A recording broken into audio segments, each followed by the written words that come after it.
আসসালামু আলাইকুম, কেমন আছো তোমরা সবাই? আমি ফাতেমা নাদিম, আমার ইউটিউব চ্যানেল ফাতেমাল জারি থেকে চলে আসলাম। তো চলো কথা না বাড়িয়ে রান্নাঘরে চলে যাই। তো তোমরা প্রথমেই দেখতে পাচ্ছ গরুর মাংসের স্টিকের পিস। এটা আমি মল থেকে নিয়ে আসছি, ইউনিমার্ট থেকে। তো যাক, যেখান থেকে হোক আমার মানে ভালো লাগলো, নিলাম। আমি বলবো ওখান থেকে কেউ নিও না, কারণ ওরা পিস করানো থাকে, ওরা আসলে খুবই ঠকিয়ে দেয়। এর থেকে কষাই দোকানে গিয়ে নিজের পছন্দ মতন করে নিলে ওটা খুব সুন্দর হয়, খুব বেস্ট হয়। ওভাবেও আমি করেছি, তো এটা এনেছি, সেজন্য তোমাদের সাথে শেয়ার করলাম। তো চলো, আমি প্রথমে একটু পুছে নিলাম আমার স্ল্যাবটা। এটা আমি এখানে সবসময় কাজ করি। দেখো, এটা দিয়ে আমি একটু একটু থেতলে নিব, যাতে ভিতরে মশলাগুলো ঢুকে। যেহেতু গরুর মাংসটা একটু মানে স্মুদি কম, একটু হার্ড ওয়ার্ক, মানে হার্ড, তো সেই জন্য দেখা যায় কি একটু ছিদ্র ছিদ্র করে নিলে মশলাগুলো ভিতরে যাবে। তো সবগুলো করে নিয়ে ভালো করে ধুয়ে আমি একটা সাদা মানে পরিষ্কার ন্যাকড়া দিয়ে মুছে নিয়েছি।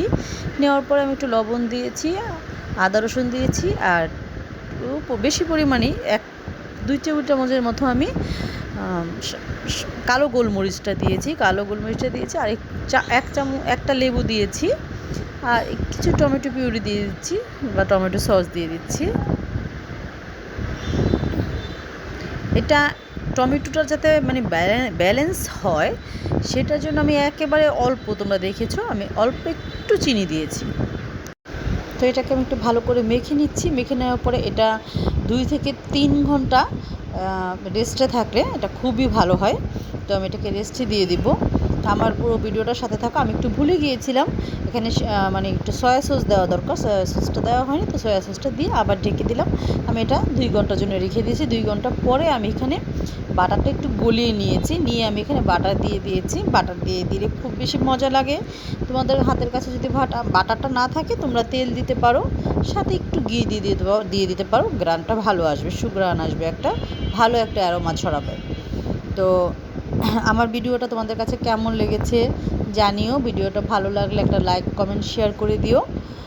চ্যানেলটা সাবস্ক্রাইব করে দিও। পেজ থেকে দেখলে আমার পেজটা ফলো করে দিও। আর এখানে আমি সয়াবিন তেল, একটু ধনেপাতা, একটু রসুন দিয়ে আমি উপরে একটু দিয়ে দিচ্ছি, কারণ রসুনের গ্রানটা, গার্লিকের যে একটা গ্রান, এটা অনেক অনেক বেশি মজা লাগে। আবার অনেকে যারা পছন্দ করো না, তোমরা স্কিপ করতে পারো।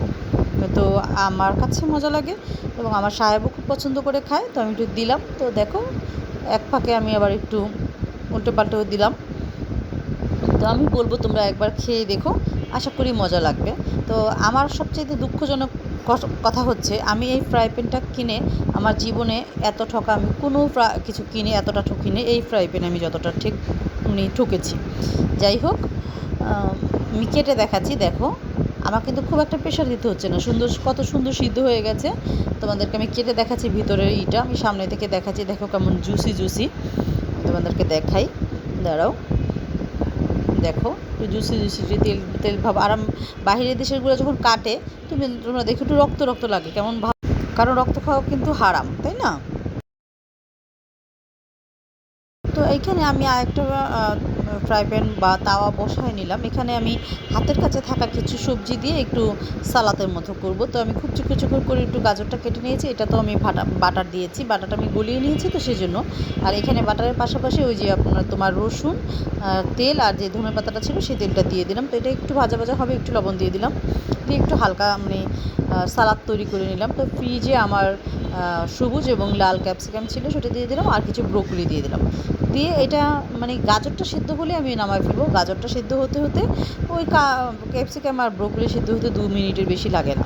তো এটা হলে আমি একটু নেড়ে চেড়ে দিচ্ছি, দিয়ে আমি নামিয়ে ফেলবো। এই সালাডটাও খুব মজা লাগে, এটার সাথে মাংসের সাথে সালাডটা খেলে খুবই মজা লাগে। তোমরা খেয়ে দেখো, খেয়ে তারপর আপুকে বলো। তবে আমার বিশ্বাস তোমাদের কাছে এটা মজা লাগবে, অবশ্যই লাগবে। আর লবণের পরিমাণটা, মশলার পরিমাণটা যদি ঠিক রাখো, মশলাটা যদি ভিতরে যায়, অবশ্যই অবশ্যই ভালো লাগবে। তো আজকে এই পর্যন্তই। তো তোমরা যে যেখানেই থাকো, ভালো থেকো, এটা করে খেও। আল্লাহ হাফেজ।